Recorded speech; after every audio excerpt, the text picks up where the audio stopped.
So I was never going to do a draw my life video because, to be honest, I personally don't think my life is nearly as dramatic or interesting as some of the other draw my lives that I've seen. But because a couple of you keep asking, well, maybe more than a couple of you, I am going to draw my life, or at least what I call drawings. You'll see. It all started off on June 6, 1990. I was born in Hilo, Hawaii, a small town where I grew up.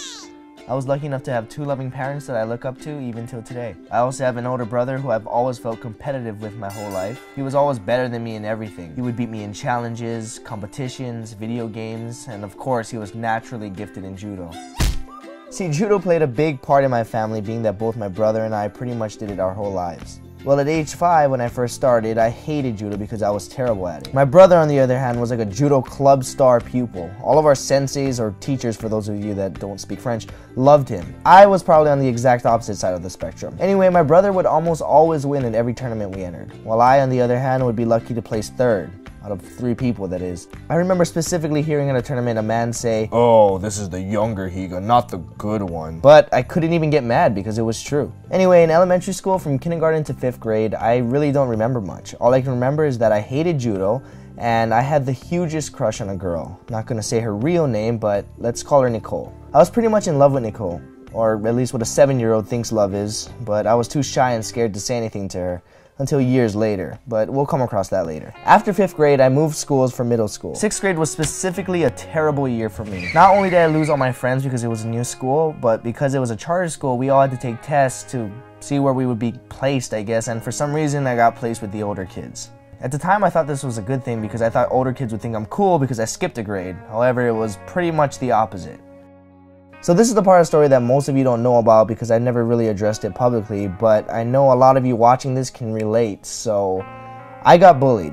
A lot. You know, nothing really crazy, just your typical getting pushed down to the ground, being made fun of for no reason. And yes, I remember every single one of them, including the worst of them. Again, not gonna use a real name, but we'll call him Richard, because as you know, another name for Richard is Dick. See, Dick was such a Richard to me that I'd actually make excuses to my mom why I couldn't go to school, or why I needed to change schools. So I was hating life at the time and wondering why someone so mean could be so popular by picking on me. It even got to the point where I had some darker thoughts at the time that I think most, if not all, teenagers go through at some point in their lives. Or perhaps it was just puberty messing with my head, I don't know. However, I was able to stick it out, and I actually found a way to end the bullying on my own terms. I noticed that the reason Dick was bullying me was to make people laugh, so I figured that if I could make them laugh and become the funny guy, they would stop treating me like I was less than them. And surprisingly, it worked. Every time they made fun of me, I ran with it, and I made fun of myself even more than they could. Kind of like that last rap battle that Eminem did in 8 Mile, except that movie didn't exist at the time, so he pretty much stole my idea. It's all good though, me and Eminem are like best friends forever now, not really.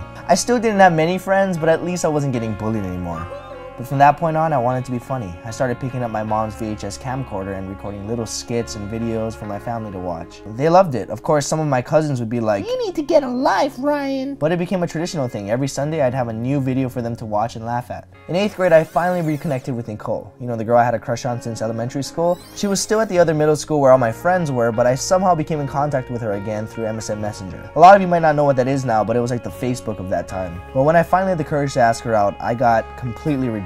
No explanation, no excuse, just a straight up no, nothing more. And I'm not gonna lie, that bothered me for a long time. It didn't just make me sad, it made me very unconfident. It was devastating to me at the time. Then high school came around. Up until that point, I considered myself a complete loser. I always saw myself as less than everyone.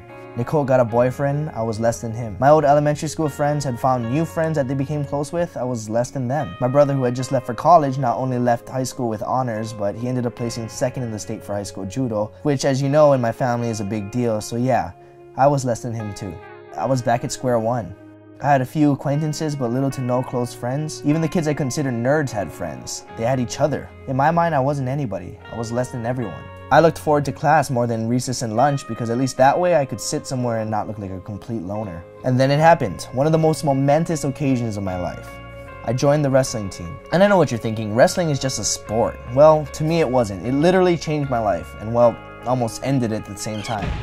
I remember this one time I had to lose roughly 16 pounds in a week to make my weight class. This was by far the most I've ever had to lose in such a short amount of time, so I disciplined myself to survive on half a can of tuna and roughly 32 ounces of water a day.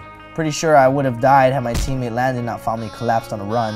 Sorry mom, you're just finding out about this now. It was probably one of the hardest things I've ever had to do in my life, but it was by my own choice, just to prove to myself that anything can be done with enough effort. Sure enough, I made it to 102 pounds, a whole pound under my weight class. From that point on, I felt like a completely new person. I didn't feel like a loser anymore. I felt like I could get anything I wanted in life as long as I put the work in. By the time high school was over, I was lucky enough to earn a state championship wrestling title, and just like my brother, second in the state for judo, even with a dislocated elbow. I had lots of friends, most of which were fellow wrestlers. You might recognize some of them from my videos. I even had a girlfriend. No, not Nicole, someone that I thought was even more beautiful and perfect for me. Oh, and those videos I made for my family every Sunday, I decided to start putting them on this website called YouTube so I wouldn't have to physically bring them a copy. And little did I know, a few other people found them and started sharing them as well. Before I knew it, I was consistently getting thousands of views every day, and comments kept telling me to do it, so I did. However, my parents really wanted me to get a college degree. So for the first time in my life, I left Hawaii to attend UNLV for a degree in nuclear medicine. I hated it. I was spending most of my days and nights learning about something I had no interest in. The workload between college and posting YouTube videos just became too much, and my girlfriend remained in Hawaii, so the long distance thing wasn't helping either. I realized that once again, I was completely stressed out and unhappy. So after about 2 years into college, my girlfriend and I broke up, and I finally ended up telling my parents that I'm dropping out to pursue this YouTube thing.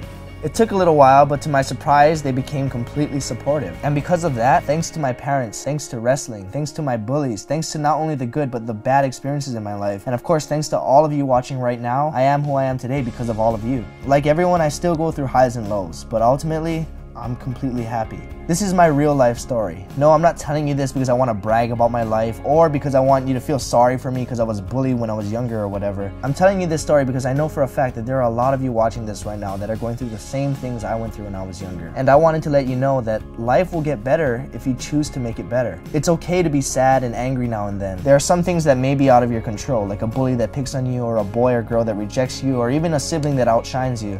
But the one thing that you and only you control is your perspective and your actions. Being depressed and feeling sorry for yourself is easy. I challenge you to change that today. Happiness is a choice. Choose to be happy. Choose to better your life because only you can make that decision. You are not less than anyone. There are only two things that can stop you, your own mind and your own body. Some might argue that there's a third and say your heart as well. But if you've been on my channel long enough, you already know that even with heart, it's still less than 3.